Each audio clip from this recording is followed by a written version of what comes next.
ಆತ್ಮೀಯರೇ ನಮಸ್ಕಾರ. ನಾನು ನಿಮ್ಮ ಖಾಸಿಂ ಮಲ್ಲಿಗೆ ಮಡು. ವಾರಕ್ಕೊಂದು ಕಗ್ಗ ಈ 94ನೇ ವಾರದ ಸರಣಿಗೆ ಆತ್ಮೀಯ ಸ್ವಾಗತ. ಮನೆಗುಂಡಪ್ಪನವರು ಏನು ಹೇಳ್ತಿದ್ದಾರೆ ಬನ್ನಿ ಕೇಳೋಣ. ಘೋರವನು ಮೋಹವನು ದೇವತೆಗಳಾಗಿಪರು,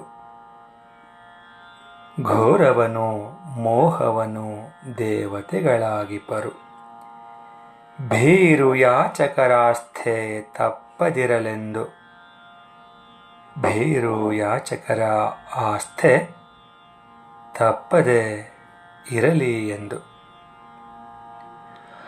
ಆರಿಂದಲೇಂ ಭೀತಿ ಬಂದೊಡದ ಕೊಳುವ ಪಾರಮಾರ್ಥಿಕನಿಗೆಲೋ ಮಂಕುತಿಮ್ಮ. ಆರಿಂದಲೂ ಭೀತಿ ಬಂದೊಡೆ ಅದ ಕೊಳುವ ಪಾರಮಾರ್ಥಿಕನಿಗೆ ಎಲೋ ಮಂಕುತಿಮ್ಮ. ಭೀರು ಅಂದರೆ ಹೆದರಿಕೆ, ಯಾಚಕ ಅಂದರೆ ಬೇಡುವವ, ಆಸ್ಥೆ ಅಂದರೆ ಆಸಕ್ತಿ, ಶ್ರದ್ಧೆ, ನಂಬಿಕೆ. ಆರಿಂದಲೇ ಅಂದರೆ ಯಾರಿಂದಲೇನು, ಭೀತಿ ಅಂದರೆ ಭಯ, ಹೆದರಿಕೆ, ಬಂದೊಡೆ ಅಂದರೆ ಬಂದರೆ, ಕೊಳುವ ಅಂದರೆ ತೆಗೆದುಕೊಳ್ಳುವ. ನಮ್ಮನ್ನು ಕಂಡ್ರೆ ಭಯಭಕ್ತಿಯಿಂದ ಕೈ ಮುಗಿಯುವ, ಹಾಗೆಯೇ ಬೇಡಿಕೊಳ್ಳುವ ಈ ಭೂಲೋಕದ ಜನಗಳು ನಮ್ಮಲ್ಲಿ ನಂಬಿಕೆ, ಆಸಕ್ತಿ, ಶ್ರದ್ಧೆಗಳನ್ನು ಎಲ್ಲಿ ಕಳ್ಕೊಂಡು ಬಿಡ್ತಾರೋ ಅನ್ನೋ ಉದ್ದೇಶದಿಂದಲೇ ಆ ದೇವತೆಗಳು ಏನು ಮಾಡ್ತಾರಪ್ಪ ಅಂತಂದರೆ ಮೋಹವನ್ನು, ಮೋಹದಿಂದ ಉಂಟಾಗುವ ಘನ ಘೋರವಾದ ಕಷ್ಟ ನಷ್ಟಗಳನ್ನು ಕೊಡ್ತಾರೆ.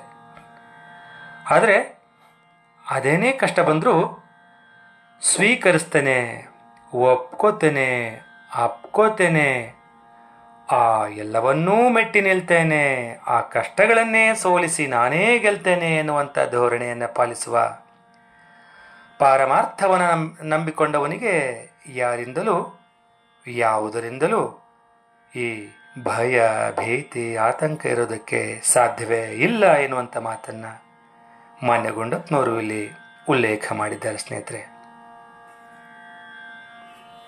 ಪರಮಾರ್ಥವನ್ನು ಅನುಸಂಧಾನ ಮಾಡೋರು ಆ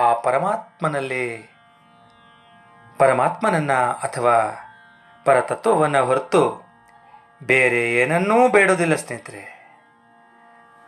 ಪರಮಾರ್ಥವನ್ನು ಬಿಟ್ಟು ಈ ಪ್ರಪಂಚದ ಸೆಳೆತಗಳಿಗೆ ಸಿಕ್ಕು ಇಲ್ಲಿನ ಭಯಂಕರ ಪರಿಸ್ಥಿತಿಗಳನ್ನು ಎದುರಿಸಲಾಗದೆ ಎದೆಗುಂದಿ ಹೆದರೋರು ಸದಾಕಾಲವೂ ಈ ಲೌಕಿಕ ಭೋಗಗಳನ್ನು ಬೇಡ್ತಾ ಬೇಡ್ತಾ ತಮ್ಮ ಲೌಕಿಕ ಕಷ್ಟಗಳನ್ನು ನೀಗಿಸುವಂತೆ ಆ ಪರಮಾತ್ಮನನ್ನು ಬೇಡ್ತಾ ಬೇಡ್ತಾ ಬೇಡ್ತಾನೇ ಇರ್ತಾರೆ. ಸ್ನೇಹಿತರೆ, ಹಾಗಾಗಿಯೇ ಜನಗಳಿಗೆ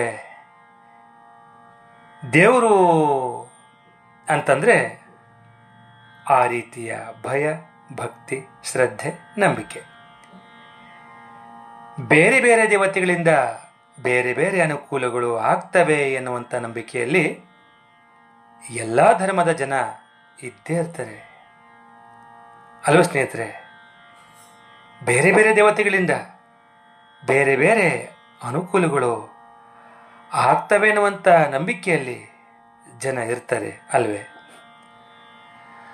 ಹಾಗಾಗಿ ಆ ದೇವತೆಗಳೂ ಕೂಡ ಜನರಿಗೆ ಕಷ್ಟ ನಷ್ಟಗಳನ್ನು ಕೊಟ್ಟು ತಮ್ಮಲ್ಲಿ ಜನರ ನಂಬಿಕೆಯನ್ನು ಗಟ್ಟಿ ಮಾಡಿಕೊಳ್ತಾರೇನೋ ಅಂಥೇಳಿ ಮಾನ್ಯ ಗುಂಡಪ್ಪನವರು ಈ ಒಂದು ವಿಚಾರವನ್ನು ವಿಡಂಬನಾತ್ಮಕವಾಗಿ ಈ ಪದ್ಯದಲ್ಲಿ ಹೇಳ್ತಾ ಇದ್ದಾರೆ. ಸ್ನೇಹಿತರೆ, ಭಿಕ್ಷುಕರಿಗೆ ಮೈ ಮುರಿದು ದುಡಿದು ತಿನ್ನೋದಕ್ಕೆ ಯಾವ ರೀತಿ ಅವರಿಗೆ ಈ ಕೈಲಾಗತನ ಅಥವಾ ಸೋಮರತನ ಇರುತ್ತೋ ಹಾಗೆಯೇ ಈ ಪರತತ್ವವನ್ನು ಅಂತರಂಗಕ್ಕೆ ತಂದುಕೊಳ್ಳಲಾಗದವರು ಈ ಪ್ರಪಂಚದ ವ್ಯಾಮೋಹಕ್ಕೆ ಒಳಗಾಗಿ ಏನೂ ಕಷ್ಟಪಡದೆ ಸುಖ ಸಿಗಬೇಕು ಅನ್ನೋ ಮನೋಭಾವದಿಂದ ಎಲ್ಲ ರೀತಿಯ ಪೂಜೆ ಪುನಸ್ಕಾರಗಳನ್ನು ಮಾಡ್ತಾ, ದೇವರೇ ನನಗೆ ಅದು ಕೊಡು, ಇದು ಕೊಡು, ಅದನ್ನು ಕೊಟ್ಟರೆ ಅಷ್ಟು ಕಾಯಿ ಹೊಡಿತೀನಿ, ಇದನ್ನು ಕೊಟ್ಟರೆ ಇಷ್ಟು ಕಾಯಿ ಹೊಡಿತೀನಿ, ಇನ್ನೇನೋ ಮಾಡ್ತೇನೆ ಅಂತ ಬೇಡಿಕೊಳ್ಳುವ ಜನಗಳನ್ನು ದೇವರಿಗೆ ಆಸೆ ಆಮಿಷ ಲಂಚವನ್ನು ಒಡ್ಡುವ ಜನಗಳನ್ನು ಎಲ್ಲ ಸರ್ವ ಜನಾಂಗದಲ್ಲೂ ಕೂಡ ನಾವು ಕಾಣ್ತಾನೆ ಇರ್ತೇವೆ ಸ್ನೇಹಿತರೆ. ಬೇಡುವ ವಿಧಾನ ಬೇರೆ ಅಷ್ಟೆ. ನೀತಿ ನಿಯತ್ತಿನಿಂದ ಕಷ್ಟಪಟ್ಟು ಪ್ರಾಮಾಣಿಕವಾಗಿ ದುಡಿದು ತಿನ್ನೋದಕ್ಕೆ ಇಷ್ಟಪಡದ ವ್ಯಕ್ತಿಗಳನ್ನು ಅದ್ಯಾವ ದಿವ್ಯಶಕ್ತಿಯೂ ಕೂಡ ಕಾಪಾಡೋದಕ್ಕೆ ಸಾಧ್ಯವೇ ಇಲ್ಲ ಅಂತ ಹೇಳ್ತಾ, ಈಗ ಕೇಳೋಣ ನನ್ನ ರಾಗ ಸಂಯೋಜನೆಯ ಈ ಕಗ್ಗವನ್ನು. ಘೋರವನೋ ಮೋಹವನೋ, ಘೋರವನೋ ಮೋಹವನೋ, ದೇವತೆಗಳಾಗಿ ಪರು ಭೀರು ಯಾಚಕರಾಸ್ಥೆ ತಪ್ಪದಿರಲೆಂದು. ಘೋರವನೋ ಮೋಹವನೋ, ಘೋರವನೋ ಮೋಹವನೋ, ದೇವತೆಗಳಾಗಿ ಪರು ಭೀರು ಯಾಚಕರಾಸ್ಥೆ ತಪ್ಪದಿರಲೆಂದು. ಭೀರು ಯಾಚಕರಾಸ್ಥೆ ತಪ್ಪದಿರಲೆಂದು. ಆರಿಂದಲೆಂಭೀತಿ ಬಂದೊಡದಕ್ಕೊಳ್ಳುವ, ಆರಿಂದಲೆಂಭೀತಿ ಬಂದೊಡದಕ್ಕೊಳ್ಳುವ, ಪಾರಮಾರ್ಥಿಕನಿಗೆಲೋ ಮಂಕುತಿಮ್ಮ, ಪಾರಮಾರ್ಥಿಕನಿಗೆಲೋ ಮಂಕುತಿಮ್ಮ. ಘೋರವನೋ ಮೋಹವನೋ, ಘೋರವನೋ ಮೋಹವನೋ, ದೇವತೆಗಳಾಗಿ ಪರು ಭೀರು ಯಾಚಕರಾಸ್ಥೆ ತಪ್ಪದಿರಲೆಂದು.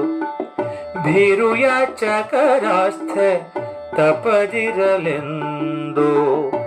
ಆರಿಂದಲೆಂಭೀತಿ ಬಂದೊಡದಕ್ಕೊಳ್ಳುವ, ಆರಿಂದಲೆಂಭೀತಿ ಬಂದೊಡದಕ್ಕೊಳ್ಳುವ, ಪಾರಮಾರ್ಥಿಕನಿಗೆಲೋ ಮಂಕುತಿಮ್ಮ, ಪಾರಮಾರ್ಥಿಕನಿಗೆಲೋ ಮಂಕುತಿಮ್ಮ. ಪಾರಮಾರ್ಥಿಕನಿಗೆ ಎಲೋ ಮಂಕುತಿಮ್ಮ, ಮಂಕುತಿಮ್ಮ. ಧನ್ಯವಾದಗಳು. ನಮಸ್ಕಾರ.